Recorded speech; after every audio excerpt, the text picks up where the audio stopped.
and then we'll count up a little bit. Give a little bit trim there for the editing room. You know, that's. I'm glad that I'm not the one behind the scenes having to do that. I just show up and I talk to nice people like Pat Fitzmaurice, everybody. All right, let's go ahead. Thank you, everybody, for coming out on this Tuesday afternoon, and we will roll.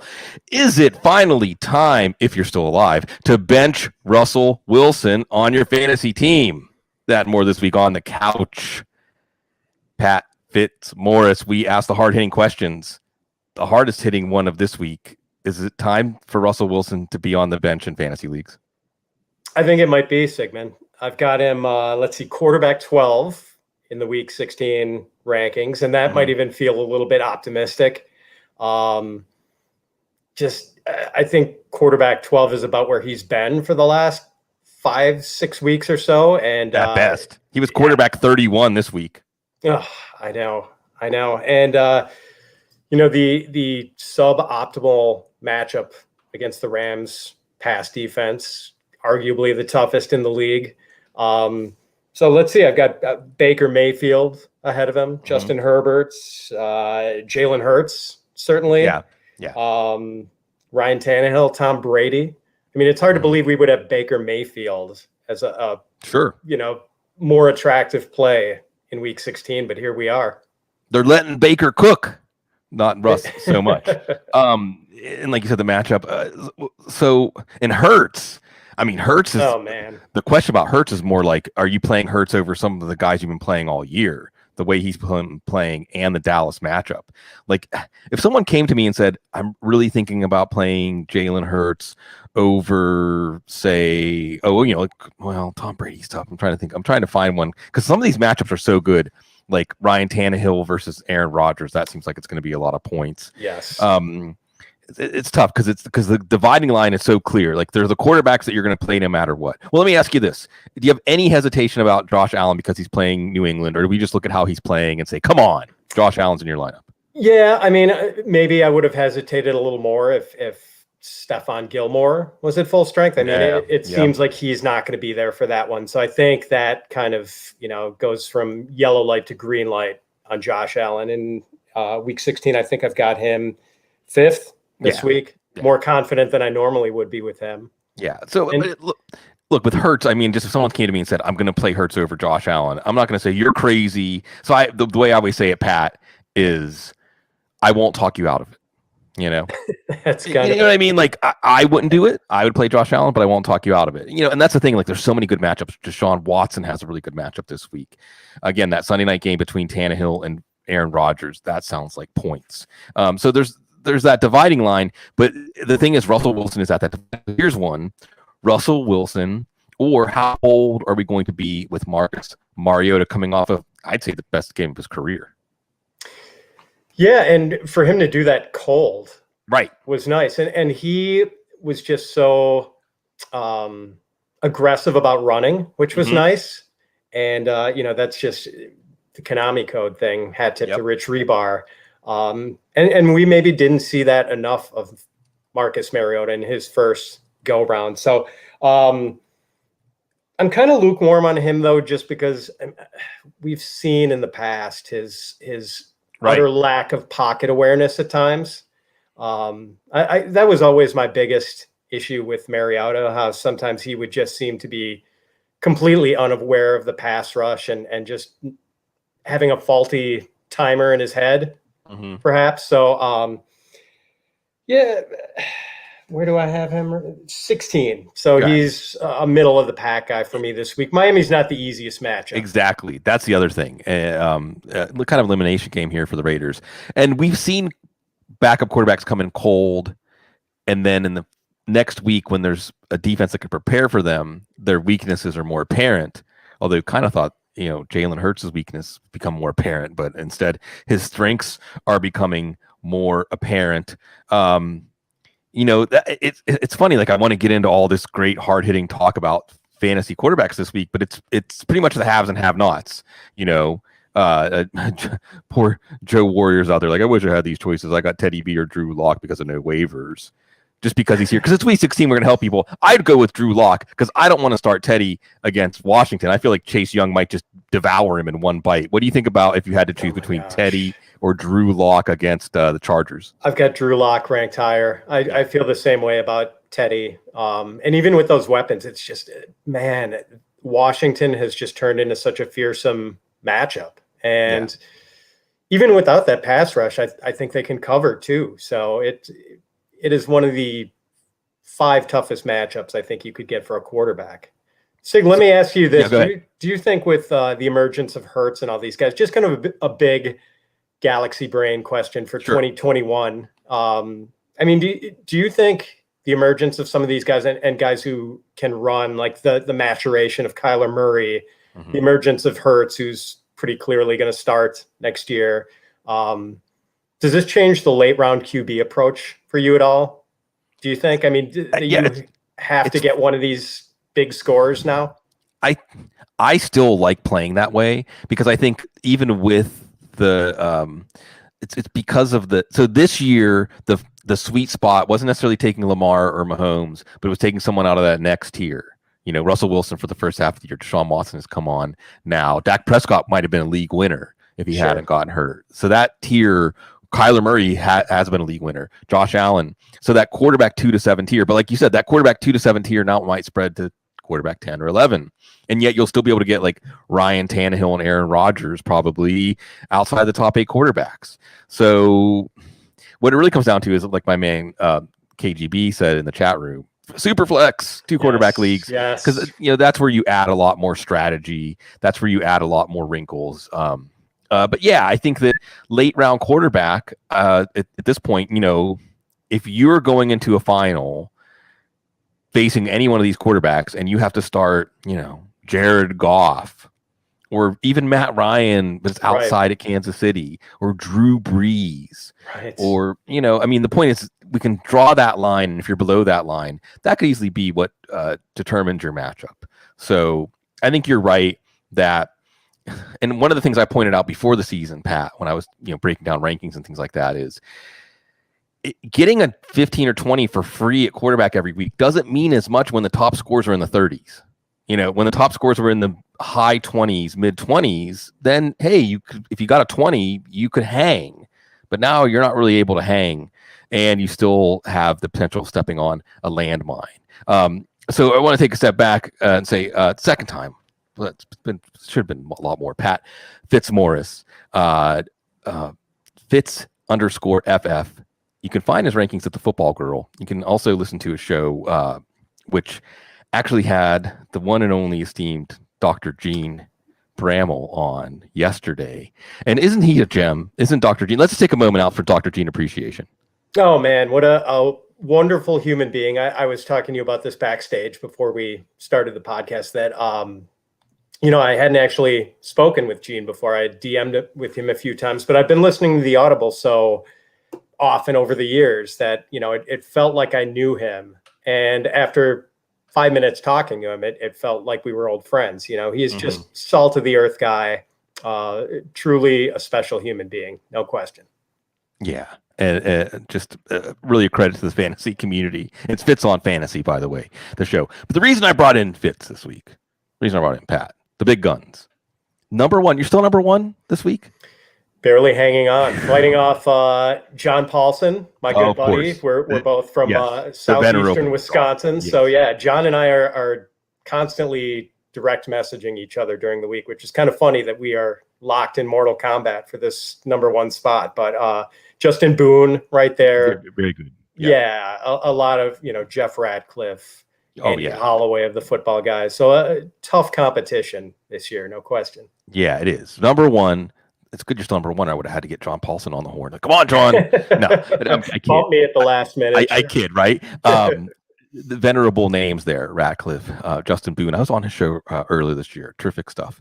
The fantasy football guys are great. Or the fantasy footballers. I'm sorry. Anyway, number one in accuracy at Fantasy Pros, and I think you're usually up there pretty high every year. If I'm wrong, not to allow you to I don't want to induce you because you're not that kind of guy into tooting your own horn. But years you're number one, you're usually up there pretty high. Yeah, I'm a fan of Wisconsin football, Sig, and I'm sort of like Wisconsin. I don't win national championships, but I'm usually in the top 25 going to New Year's Day bowls most of the time. So I guess you could say that. I'm a good bridesmaid. Well, you're at the altar, and so are so many fantasy teams. So that's why one of the reasons I wanted to bring in Pat this week. Just as a quick aside, what do you think is important about your approach to ranking that has allowed you to be at the top this year? Part of it's being sort of even, well, knowing when to react and when not to react, I guess.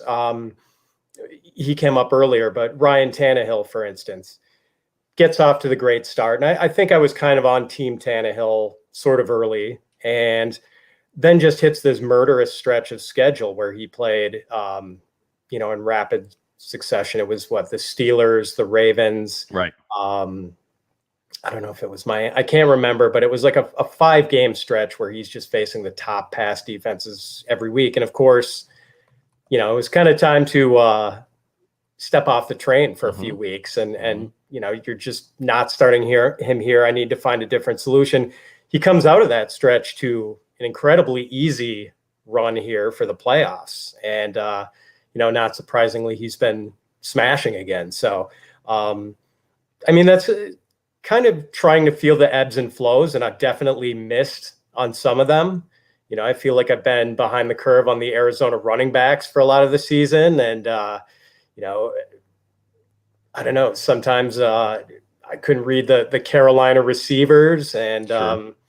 I just trying to hit on more of those and sort of, it's so much of it is about usage, Sig, for the running backs and the receivers, and trying to get the subtle shifts and routes run and snaps and workloads. And, you're not always going to be on the right side of those things, but hopefully more often than not, if you put in the time and check out the targets, the snap counts every week, just little edges. We win fantasy football at the margin, Sig. I've always kind of believed that. Right. If football is a game of inches, fantasy football is a game of decimal points. It really is. And certainly becoming the number one ranker is too. And I think you're right to point out that the answer isn't don't react and stick to your guns, but the answer isn't react to everything. I'm probably closer to the react to everything side in ranking. It's somewhere in between, because if you don't react and you stay dug in, then you miss a lot of things and you let down the people that are counting on you. But if you overreact, or just overreact to one bad game, or like Terry McLaurin last week was a good example. Yeah, he'd been grinding to a halt in terms of production, but it makes sense. And I guess that's probably one of the best ways to sum it up is, if you feel like a result is divergent from the norm, you should at least be able to tell a story, have a why to it, and then that allows you to stay on track. But there's actually a running back. Let's shift from quarterback to running back, Pat. And running back this week, there are going to be leaps of faith, or perhaps maybe the better answer is just don't take any leaps of faith. Let's talk about some of these players that I don't want to bring up the ghost of Mike Boone. Yes, he cost me a championship or two. Oh, man. And yes, he had a big week 17. I always insist on saying he had the week 17 happened instead of week 16. But we have more of a track record for somebody like Le'Veon Bell. You also haven't had that big week-winning game from a Kansas City running back yet this year, but maybe that's because Clyde Edwards-Helaire has shared with Bell for at least part of the year, et cetera, et cetera. Atlanta, not the easiest defense for running backs, but this game could easily get out of hand. How bullish are you on Bell? Not all that bullish.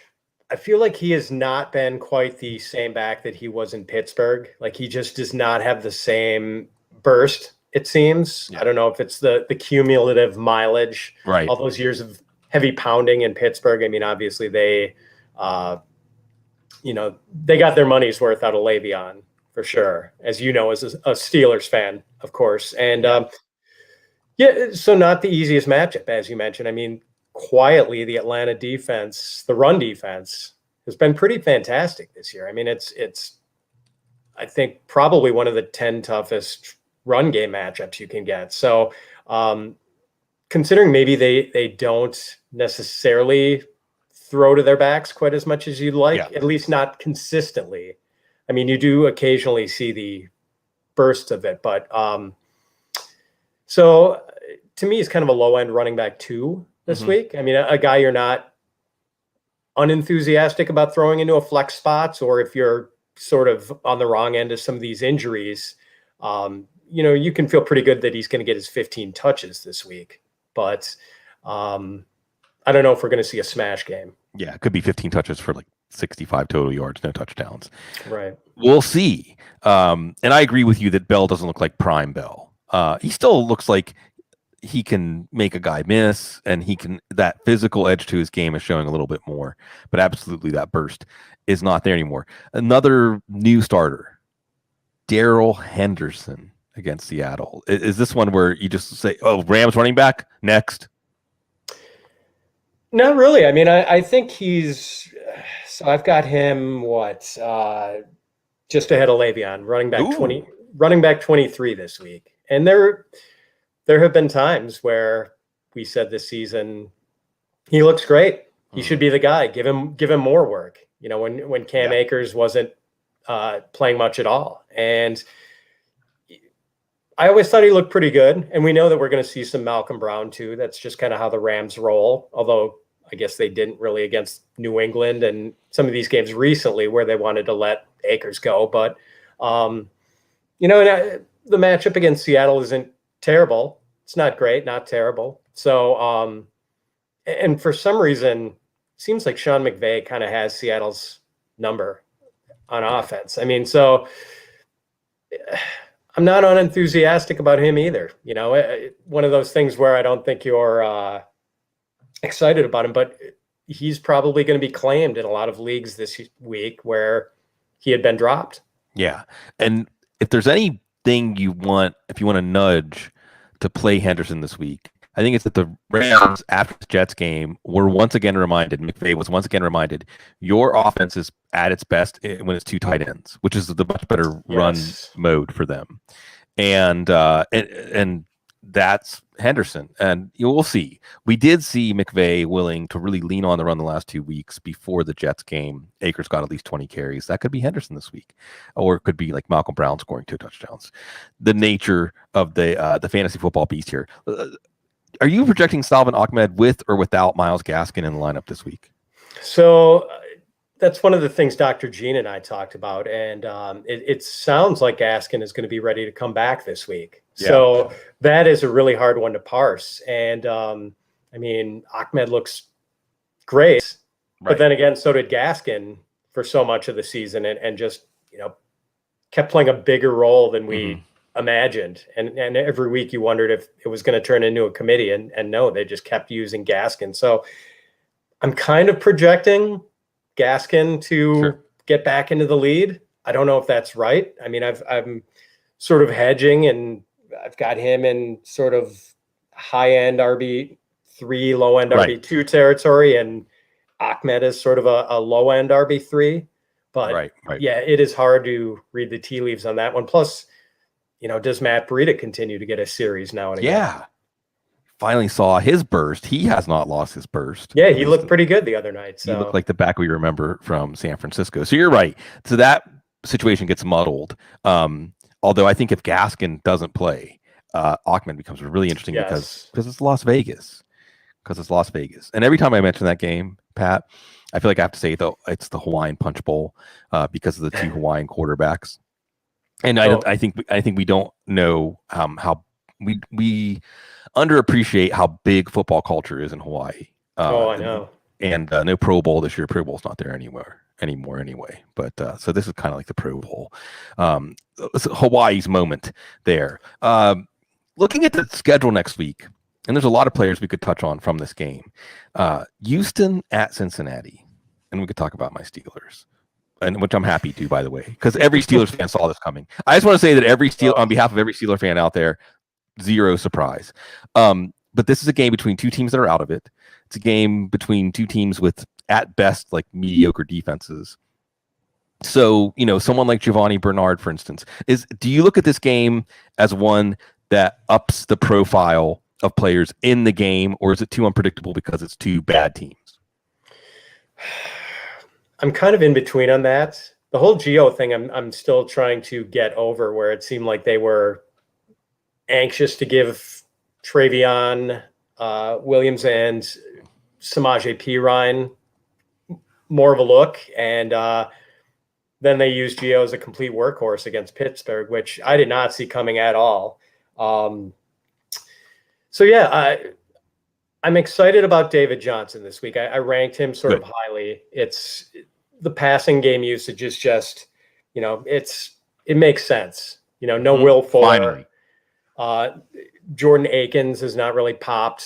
People, I know I was a little optimistic that his slot usage and, the number of routes getting a bump with Fuller out, that might pay off and make him a usable tight end down the stretch. Really hasn't happened. So yeah, with no Duke Johnson, I mean, David Johnson looks like a great play for this week. I think you're excited to use Watson again. And we've gotten enough from Kiki Kuti and Chad Hansen that, the Fuller loss hasn't been devastating. Brandon Cooks, kind of an ensemble effort in the passing game, and it's been enough for him. So I think I'm a little more excited about the Houston side of things. And it's always sort of touch and go with the Bengals, and I just don't know if those receivers are really usable with their quarterback situation. Exactly. Just how much the Texans inflate the matchup on the other side, the production on the other side. But hey, how about those wheels on Ryan Finley? A few more, like some house cleaning. I say that as a delighted Steelers fan. A few more some running back housekeeping, a few more. Okay. Sure. DeAndre Swift had 2 touchdowns. Could have easily had 3 touchdowns last week. But this week he runs into the brick wall that is the Tampa run defense. But he is also a good pass catcher out of the backfield. And it looks like Matthew Stafford's going to play. So it's going to be a viable offense that moves the ball. This is also one on Saturday. First game on Saturday. We got 3 games on Saturday. We also have a game on Christmas, New Orleans and Minnesota. So for those making that decision early, do you give Swift that respect at this point, or do you give the matchup the respect? I think you have to tip your hat to the matchup at least, but I think under most circumstances you are playing DeAndre Swift. So guys like Bell and Henderson, like you're not sticking your neck out and saying, I'm going to put them in my lineup for the first time this year over a Swift. Right. I do think that would be a little too cute. And if he was just a pure sledgehammer, I'd have more trepidation about it. But as you mentioned, the fact that he is so involved as a pass catcher, kind of smooths things out a little bit and raises that floor up. What about the other side of the matchup, though? If we have clarity, and I guess if Ronald Jones is active, well, that's the whole thing, right? That's the guessing game part of it. If Ronald Jones doesn't come off the COVID list, where they say because of his fingers going to play, we have Fournette. You can handle the either or scenarios here. So what about Tampa Bay running back? Because Derrick Henry could have had like 4 or 5 touchdowns last week. Right. Yeah, you're using whoever is the RB1 for them this week. And, I'm sure the people who have Fournette on their rosters were thinking, late season, going from a healthy inactive to late season league winner would have been an interesting story. And maybe it still will be. I mean, we've got the dual finger COVID thing with Ronald Jones. It seemed like Dr. Gene was leaning towards thinking that Jones would come back this week. So, maybe we don't see that great 2-week run for Fournette. Although I don't know how great it actually was. It was 2 short touchdowns that kind of carried the day for him. I wouldn't say he looked terrific last week. I think you would, if you're a Jones owner, I think you really want to see Jones in that matchup. I mean, this is a guy who's, when they have let him loose, I mean, he's been pretty terrific against better run defenses than this. Yes. That's the thing. It is Detroit, the red carpet for offensive production Yes. right now. Okay, I know this is kind of a spoiler alert because I was going to ask you, like, just this is where we relate to all the fantasy players out there because we're in the thick of it. But I know this one might be a little emotional for you because of your Week 16. But if Ezekiel Elliott doesn't go against Philadelphia, how eager are you to get Tony Pollard in your lineup? Pretty eager. I mean, I don't know if he's going to see 90% of the snaps again. Although, what else do they do? Rico Dowdell. There aren't many. Right. There aren't too many appealing alternatives. And Philly's not a cakewalk matchup by any means. Not a super daunting one either. But I think you're pretty excited. And again, another case where you've got the run catch versatility, raising up that floor. So let's see, where do I have him? RB10 this week. So you're projecting him are you projecting Kenyon Drake to play this week? Tentatively, yes. Okay. I don't know if that's going to be the case though. I mean, it seems like he's one we definitely have to monitor this week. And that was so strange last week because it seemed like Chase Edmonds' status was very much in doubt, right? And winds up playing and looking really good. Mm-hmm. So, boy, I mean, it could go from thinking, what a strange ride it's been for Chase Edmonds this year. Mm-hmm. I mean, so many of the people who rostered him thought they were on the cusp of when Drake looked so lackluster the first 5 or 6 weeks, that Edmonds was on the verge of a takeover, but Kingsbury and his staff stayed pretty consistent in their dedication to Drake as their main early down guy. And they've even kind of bumped up his usage in the passing game of late too. So it's going to be really interesting to see what comes of that, because you're definitely excited about rolling out Edmonds if Drake doesn't play. Yeah, I mean, I would take a Drakeless Edmonds against San Francisco over an Elliotless Pollard against Philadelphia, for instance. I think so. Think so, yeah. He looks so dynamic against Seattle. Not so much when they had him as the main back, I think, the following game. Okay, this one is more for me and one of my teams, but also other people out there. And I'll tell a little side story, which I've told like twice already on various episodes of the show, but I just like telling it because in the Roto World Dynasty League, which I'm honored to be part of, they invited me like back when they started it, way back when. Pat Doherty runs it. And by the way, to say tip of the cap to Josh Norris, who's winding up his time at Roto World. Just a credit to the fantasy industry, and it's been great to watch him become a fantasy guy, starting out as a draft guy. Yes. And I'm very excited and interested to see whatever comes next for Josh Norris, friend of the couch. So there's a rule, Pat, and it's actually made me in favor of this, that we don't have a trade deadline. You can trade during the playoffs, and it creates an arms race. And what's funny is that Ryan Van Bibber and I were facing each other, and because he traded for Rob Gronkowski and Emmanuel Sanders, he cost himself points. I also cost myself points because I traded for T.Y. Hilton and played him in place of Jacoby Myers. So we got in our own way, right? And by the way, it was Lord Reeves himself, who was already mentioned on this show, also a friend of the couch, who was on the other end of those trades. What about T.Y. Hilton? The Indy, Pittsburgh, and Brian Finley wasn't making those throws, but the throws were there, as Louis Riddick, hopefully a GM next year, was pointing out. What about T.Y. Hilton? Because going into last week was like, oh yeah, T.Y. Hilton's back in our good graces. He wasn't bad last week, but if he hadn't got that bomb to set up the game-winning score, it would have been a rough day. It was Zach actually getting the 2 touchdowns. What about Hilton this week? Are we checking in? I may be more pessimistic, I think, than consensus on him. I've got him down at like wide receiver 40. So okay. I guess I'm trying to avoid him if at all possible. Just a tough matchup against the Steelers. You're talking to a Steelers, right? No, he's got touchdowns. So yeah, I know you're going to sandbag, but that's still a really difficult matchup, I think, for the passing game. And plus we saw the willingness last week to go to Zach Pascal. Mm-hmm. That they've got multiple tight ends who can catch. They've got multiple backs who can catch. There was no safe floor for so much of the season with T.Y. Hilton and his targets. And, we saw a good run. We saw T.Y. Hilton look like the 2018 version of T.Y. Hilton for a few weeks there, but I'm not sure how locked in that is. So I'm a little bit nervous about him this week. I hear you. I'm a lot nervous about the Steelers. Gut check game. So what about on the other side of it? With guys like, you're probably going to play Deontay Johnson just because of so many targets in PPR leagues, especially. What about Juju, who's going to dance, on the Steelers logo, I guess? What about Chase Claypool, who looked magnificent last night, but just wasn't getting enough opportunities or good enough opportunities with Roethlisberger's flaccid deep ball? What about your Steeler receivers against the Colts?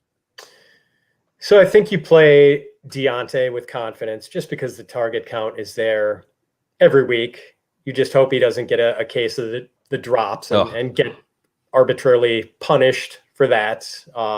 He's not a guy who should be pulled off the field, I don't think, for any reason. You just let him play through it.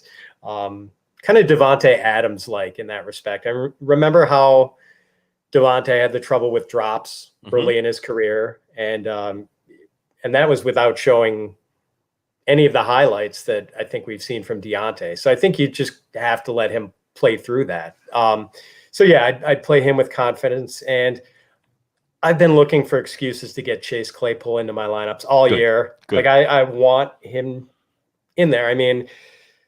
Average depth of target. He is the only Steelers pass catcher who seems to run routes downfield anymore. And I'm sure you've got a lot to say about this, Sigmund. His average depth of target is like 12 something. I know for Deontay, it's only like 7 something. I think it's Deontay's is lower than Eric Ebron's. Right. And Juju is like 5 yards. Right. Beyond scrimmage. Yeah. So Deebo Samuel. That's kind of it. Deebo with his negative air yards. Juju, I think you almost can't play unless it's full point PPR.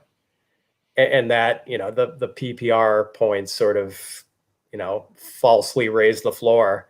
Yeah. But that's kind of how I order those guys now, Deontay, Claypool, and Juju. And the nice thing about Claypool is he can always make his quota for you with a single play. Like he's got that potential. That's what I was going to say. It just takes one play with Claypool, and he looks ready to make that play. I guess it's just your confidence to some extent in Ben Roethlisberger. The Colts defense is going to be tough. Yes. You were talking about earlier in the show, Pat, the idea of the emergence of someone like Hurts and mobile quarterbacks is changing fantasy football's draft strategy. But my brain automatically wanted to fill that in with just the bigger football point of you need a mobile quarterback. You have to have a mobile quarterback. It's just too easy with these guys like Brady, the guys at the end of their career, right? Like Brady and Breeze and Roethlisberger. Or you need to have a tremendous offensive line like the one that Phillip Rivers has, But you got to have a mobile quarterback now. It's just too easy to disrupt everything. And I wonder if that's going to change. Is that it do you think that's kind of the crux of the problem? Ben can't buy time. He used to be so willing to stand in and take the big shots. It seems like he's a little less willing now and looking to unload the ball quickly, check it down. You never thought of Ben as a check down guy, but it almost seems like he's trending that way late in his career. Yeah, and you see these guys, and it's easy to forget because they're the all-time greats, like they're Hall of Famers. But there is such a thing as I'm 45 now.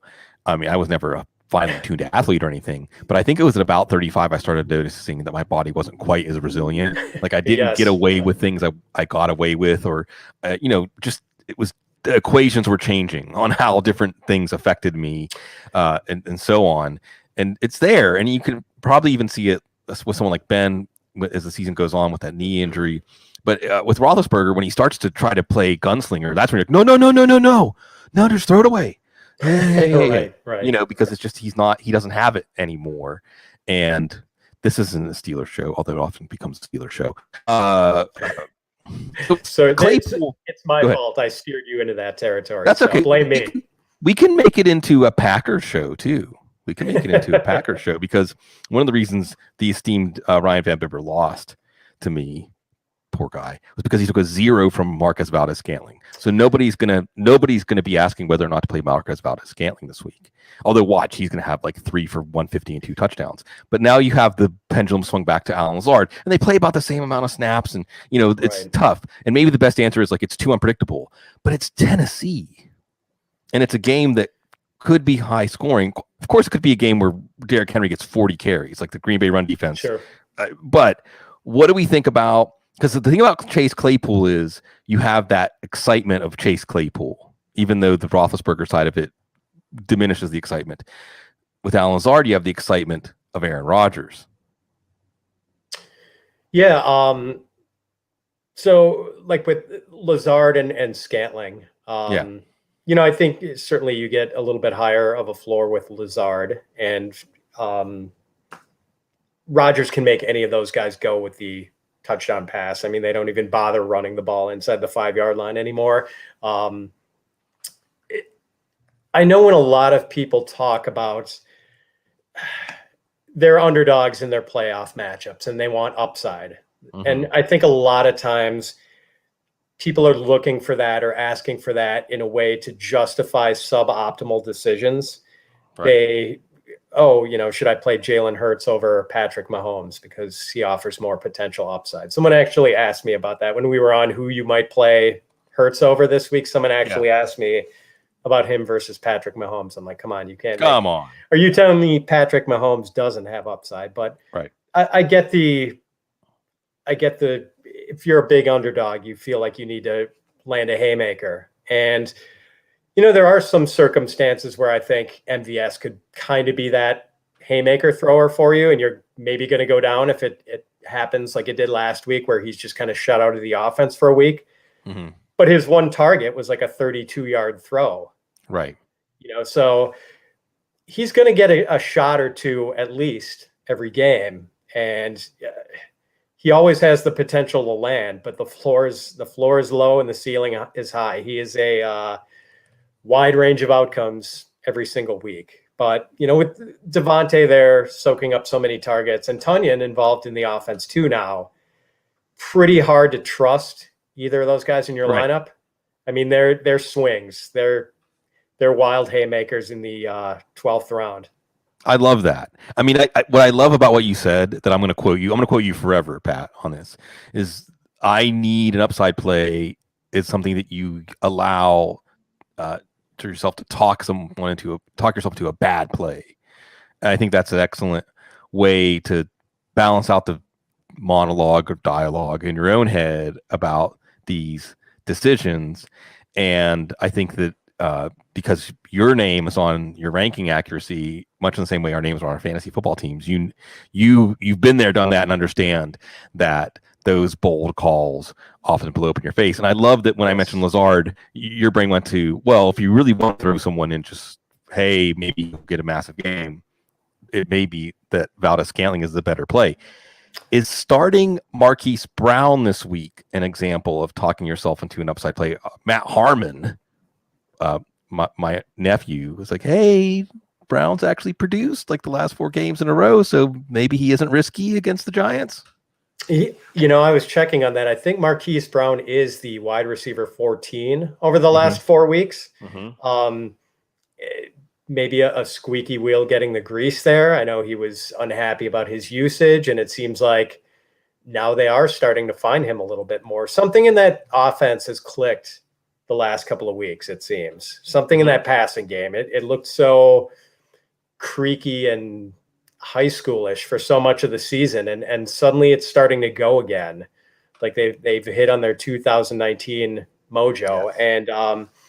And with I think James Bradbury is going to be out again for the Giants, so there are no real worrisome matchups there. So I have Marquise wide receiver 24 this week, and that seems like maybe it could even be a little conservative. Sure. He should be in the lineup. Yeah, there's definitely some, it could be the box from the Acme company that blows up in your face. No question about it. But there is some appealing upside there. Yeah, he looks good. He looks sharp. Juit in the chat room. Thank you, folks. Always from the chat room question. It's 0.5 PPR. I got it. In 0.5 PPR, Chase Claypool or Kiki Cutie. Oh, I've got Chase ranked 2 spots higher. There you go. So good question, because that's how we know that our rankings are pretty accurate when people are asking questions of players that are very closely ranked. I think the 0.5 PPR really tips it to Claypool because you're looking more for big plays and touchdowns. For QT could rack up a bunch of catches in PPR and get you that cheap 20-point game. Yeah, full PPR might swing that over to Kiki. Yeah. How are you feeling about the Packers, by the way? I don't think they're I would love to see a Chiefs-Packers Super Bowl. That's like a classic, right? That's like a throwback. Lot of fun. Like truly, we're going back in time for that one. Yeah, I don't know if they are if they have a robust enough defense to pull this off. I feel pretty good about the offense. No real weaknesses there except maybe they don't seem to have good play calls for 3rd and inches, but that's splitting hairs.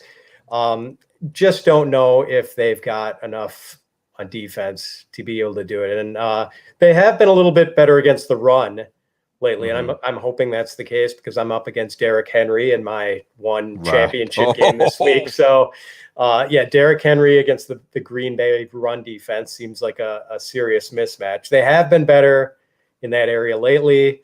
But yeah, they've still got some flaws. I think I'm not sure that, Mike Pettine's scheme it can stop anyone. And I think I think in Aaron Rodgers playoff losses as a Packer, right, the opponent's scoring average is something like 37 points a game or something. So that's always where it seems to go off the rails for us. And I'm a little worried that's going to be the case again. And watching the Packers this year, I hate to use the word soft. I mean, they're not really truly a soft team, but I think Tampa Bay was a little bit alarming, and it will be interesting to see if they draw Tampa in the playoffs again somehow. Or really, Pat, anybody in the NFC bracket that you look at, I don't know, maybe not Arizona, but Seattle, the Rams, Washington even, if they pulled off an upset. These are teams that all pride themselves on physicality. Yes. They pride themselves on beating you up as the game goes on both sides of the ball. And I think that Tampa Bay game was a game where we saw Green Bay kind of shrink into themselves when they were facing that. It's like, Mike Tyson, everyone has a plan as they get punched in the face, right? That's kind of it, yeah. But that's the whole beautiful nature of the NFL playoffs is you find out who can transform. You find out who can overcome those things. I think that's a story for the Packers, who are highly likely to be the number 1 seed. And if the Packers have the number 1 seed locked up and the Bears can go to the playoffs by beating them week 17, should Green Bay play the starters for the whole game? Oh man, good question. I don't think they would. Should they? Should they? I mean, it's tempting. The rivalry demands it. Yeah, exactly. But I don't think they would. Yeah. I think they would lay down. Yeah, I know. That's just a chagrin of Arizona fans or whoever would be counting on the Packers to come through for them. We talked about Russell Wilson at the top of the show. Do we go as far to bench DK Metcalf against Jalen Ramsey? He's like 2 for 28 the first time around. I know. Not a good matchup. Yeah, it was. Wasn't it Josh Reynolds who had the big game for the Rams that time? I don't think you can do it. I don't think another guy who can make his day with one play and just one of those guys I think is below it. Now Tyler Lockett, on the other hand, dead to us. Yeah, I mean I've got him around, I don't know, wide receiver 30 something. Right. This week it's just going from a guy who was a fixture in the top 10 or 15 every week to being a guy you're looking for a reason to bench. Yeah, absolutely. I think that's a good way to. Yeah, strange odyssey for him this year for sure. Yeah, it has been because especially best ball leagues, some of you can harvest those peaks without feeling the pain of the valleys. But yeah, speaking of valleys, Lockett is down there with T.Y. Hilton, and that sounds about right. Real quick heat check on some tight ends because tight ends I asked a question, I think before week 15, Pat, that whether people had, because the three quote unquote good picks in terms of ADP versus return, I think were Kelsey, Wall, Hawkinson, even though Hawkinson was there last week. And like 50% of people had one of those three tight ends, but 44% of people in the semis had another tight end. So, it isn't quite as simple as, Mark Andrews is another one that is leveling off now that the Ravens have their mojo back, but a few other tight ends. And it's just kind of, heat check time on these guys. Let's start with Rob Gronkowski, because it is that Detroit matchup, but he hasn't been doing much for us lately. Yeah, I mean, it's kind of touchdown or bust for him. It feels like there's just not enough volume there with three good wide receivers. And even Cameron Braid is getting multiple targets every week. I think pretty much you're going to be disappointed if he doesn't find the end zone in any given week. Yeah. So lukewarm. Okay. This is the big question of the tight end ranks. KGB has it. KGB's like, he's almost like my consultant or a spotter on the show, like feeding me good stuff from the chat room. George Kittle. Now, of course, we're going to get some more details about Kittle, like how much he practices, how many snaps. But Dr. Gene actually would probably tell us that if Kittle's active, it might be 15 snaps and he might get 8 targets on the 15 snaps and 2 of them in the, So overall, are you going to be more inclined to tell people to, go for it? Because Robert Tonyan is a name that keeps coming up. I get these Kittle or Tonyan questions. Someone in the chat room said they're going to play them both, right? But that's like kind of the break point. Because it isn't like, Tonyan had the 3 touchdown game when Adams was out. But it ain't like you're going to, maybe, I shouldn't say this, right? I'm guaranteeing Tonyan a 3 touchdown game if I say he's not going to do it against Tennessee, because it is Tennessee.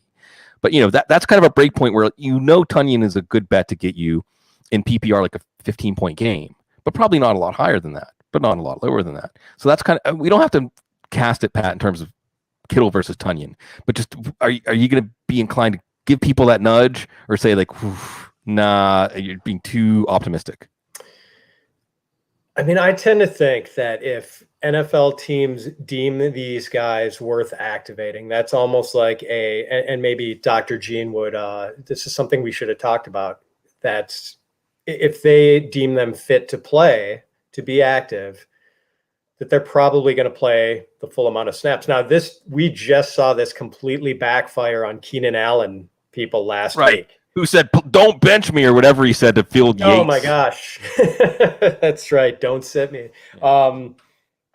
So, boy, and there are a lot of interesting breakpoints. You mentioned Tonyan. How about Logan Thomas? Sure. How about Noah Fant? Right. Jonnu. Yeah, I think I'd play him over Jonnu. I think for me, the break point would be around Fant, Tonyan, Logan Thomas. That's where I'm losing sleep over that decision. Ultimately, I think I'm probably rolling out Kittle. We've got the Iowa connection. Yes, Beathard's back. How can you pass that up? That if Beathard's in there, he's going to be looking for his boy. And don't you remember whenever Arizona was the team you had to start your tight end against last year? Like, I don't care who it is.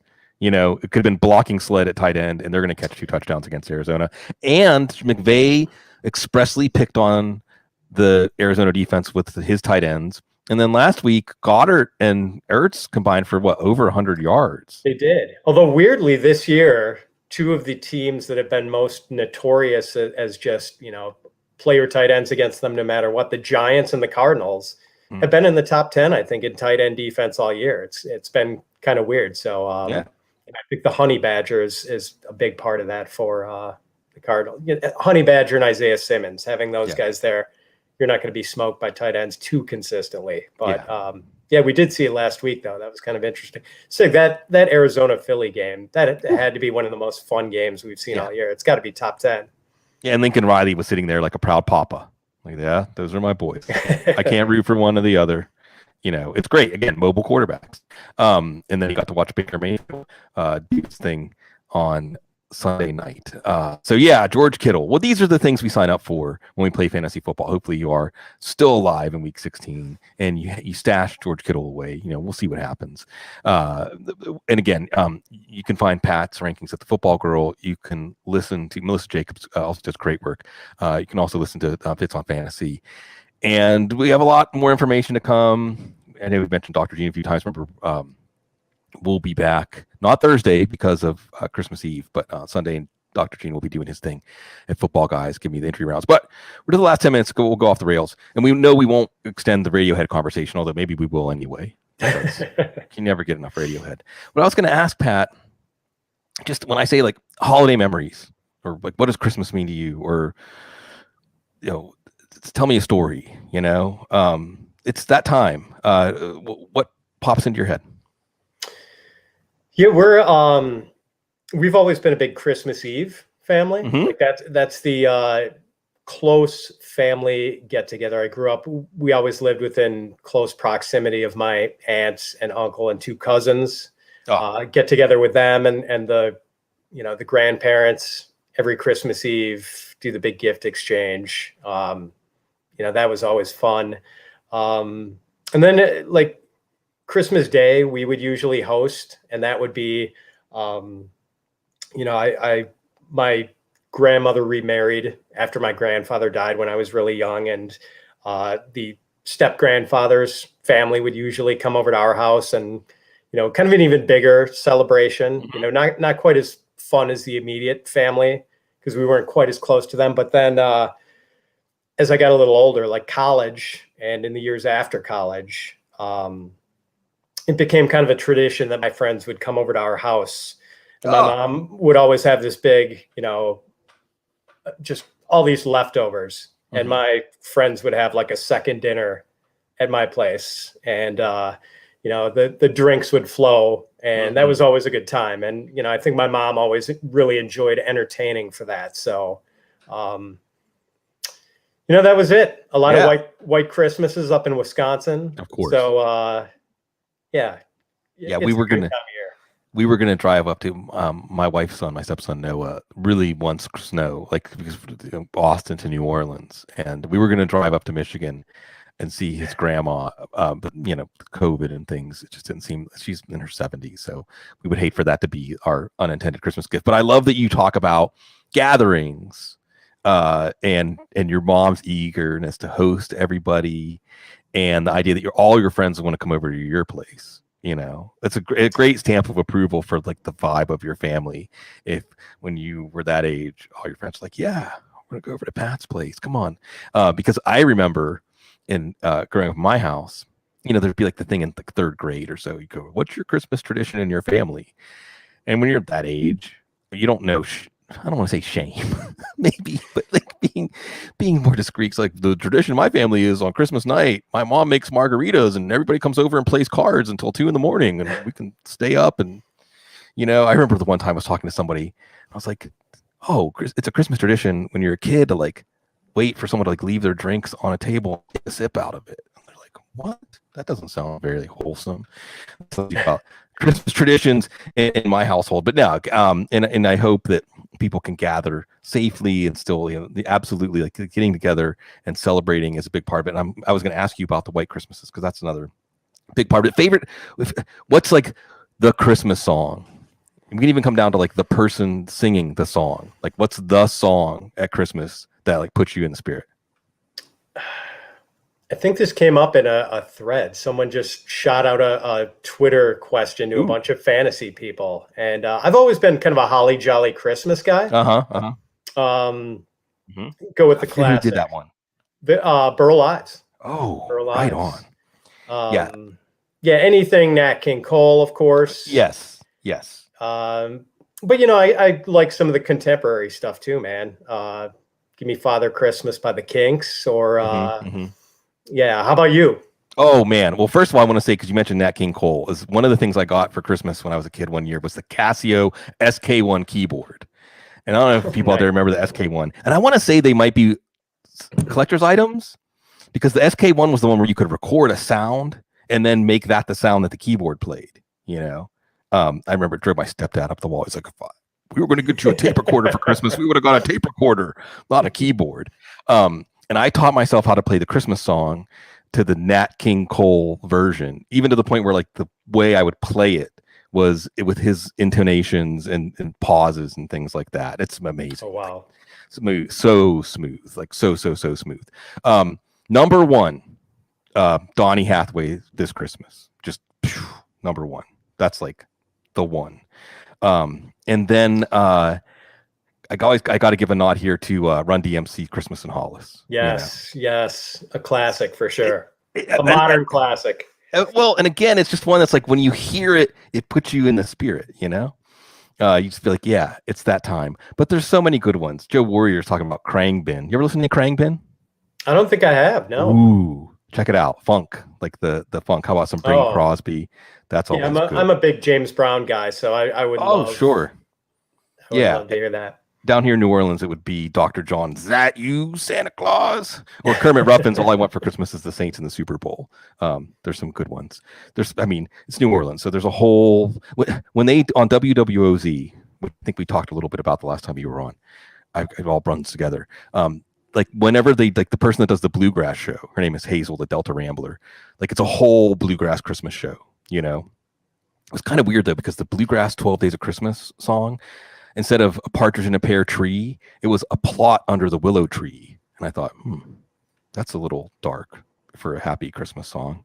Anyway, so in WWOZ, they can do a whole show. Like if they do like old school R&B, like 50s, then it's a whole, they know all the songs, like an encyclopedia of music knowledge. And there's a lot of great Christmas music out there. Okay, we got just a couple of minutes left. I'll ask you this question since it's the year end.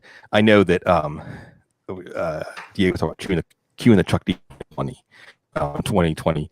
We're almost there. We're almost to the end. Finally, it's been a long year. Give a shout out, Pat, to something or somebody who've helped you make it through this year. Someone or somebody.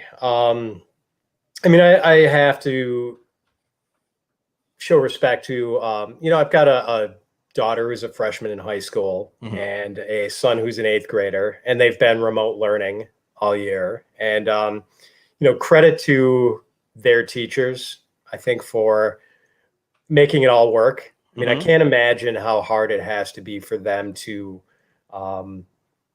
lesson plan for not having kids in person. And I mean, they've been really good about, letting us know, like if our kids slipped off the rails with not turning in homework or doing whatever, it's like, instant email and just,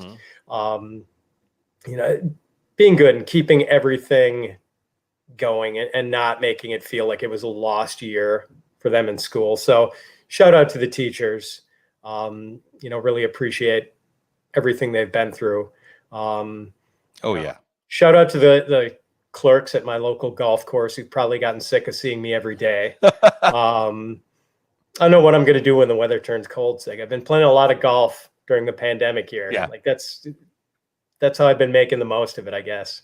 Yeah, to the person who invented golf. No, and that makes sense because it makes everything else drop away. Like I had spent time building 1,000-piece jigsaw puzzles, like really anything. I think there was one time that I sorted out all of Noah's Legos by color, like drawers and drawers of Legos. You know what I mean? Just like anything where the rest of the world just dropped away and you get immersed in something. But absolutely to teachers, and if I dare, and I try not to venture too deep in any political waters, teachers should have been among the first people to get the vaccine. I hope that we can get that. And with teachers, because everybody in some way, shape, or form has experienced the distance learning aspect of the pandemic. Again, I said this, Mitch Carl, who does DFS and Donuts, Rise or Fall, was a teacher until he started doing that full time.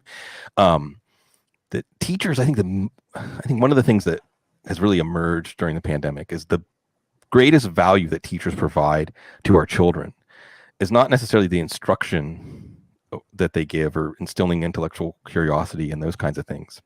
It's that there's another person in your kid's life that cares about them and that they know that person cares about them, right? Like they know that person hears them and sees them and they matter to that person. And for teachers to do that for some teachers, like hundreds of kids every day, it's an incredible welling reservoir of love, of compassion. And I think that has, like you said, helped everyone get through it. And it hasn't been easy because of all of the, they weren't trained on, everybody's had to become experts on something that they had no experience in before in one way, shape, or form. So yes, teachers, I can never give tribute to teachers enough. They should be heroes on the level of like first responders and military. Absolutely. The glue of our nation and our civilization in some ways. Hopefully the glue of your fantasy football lineup has been Pat Fitzmaurice's rankings, as he's been more accurate than anybody. And we'll see what happens in the race between him and John Paulson. And we'll see what happens in week 16. We can bring home some championships, folks. We love having the opportunity to do this for you. It's a privilege. It's a pleasure. Because you're so classy. Good luck. Happy holidays.